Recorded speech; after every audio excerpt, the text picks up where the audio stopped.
Buenas noches.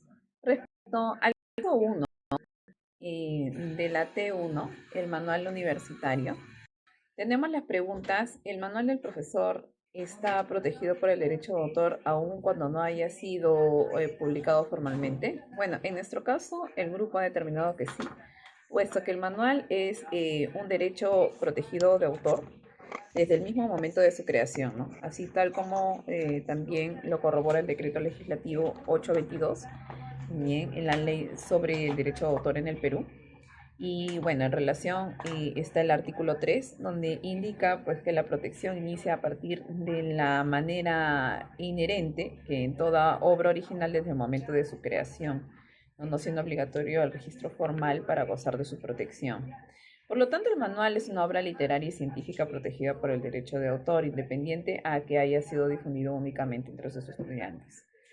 En la pregunta número 2 tenemos, ¿puede la universidad apropiarse del manual sin reconocer la autoría del profesor?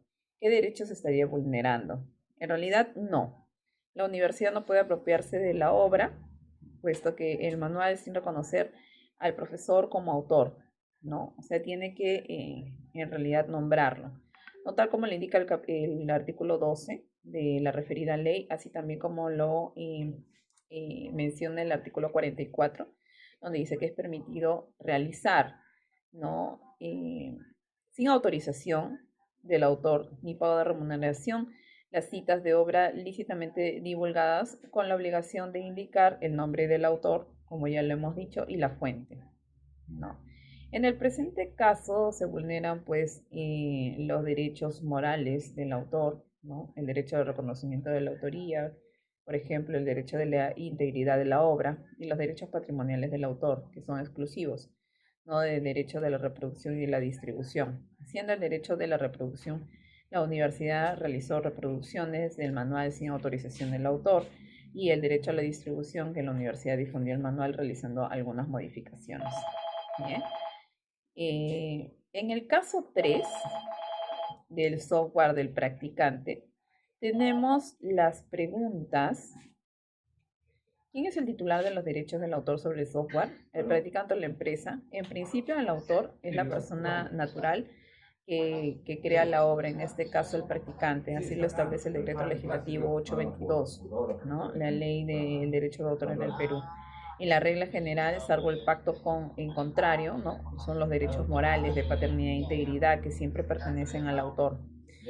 Sobre los derechos patrimoniales, la ley peruana distingue que si el software fue creado por encargo como parte de las funciones establecidas en un contrato laboral, no, los derechos patrimoniales suelen pertenecer al empleador.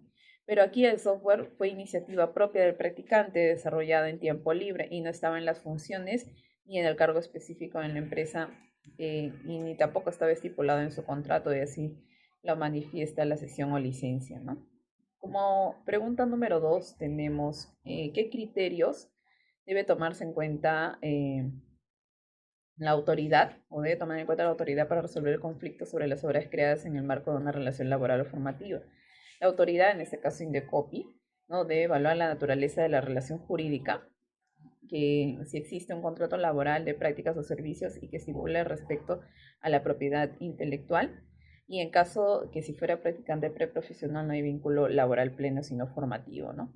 En el caso expreso o funciones asignadas, determinar si la creación estaba dentro de las funciones encomendadas, y si fue obra hecha por encargo, los derechos patrimoniales suelen pertenecer al empleador, ¿no? Si eh, si fuera en otro encargo, de repente el autor conserva sus derechos.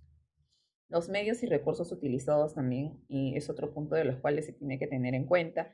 Si se usaron equipos, instalaciones, información privilegiada de la empresa, puede haber un argumento de la compañía, pero esto no desplaza automáticamente la autoría, ¿no? El ánimo e iniciativa de la creación. Si la creación fue fruto de la iniciativa personal en tiempo libre, se refuerza la titularidad del practicante. Y aquí también tenemos los derechos morales y patrimoniales que están en juego, ¿no? Los derechos morales que siempre son del autor y los patrimoniales que pueden cederse solo mediante un contrato escrito. Muy bien, gracias.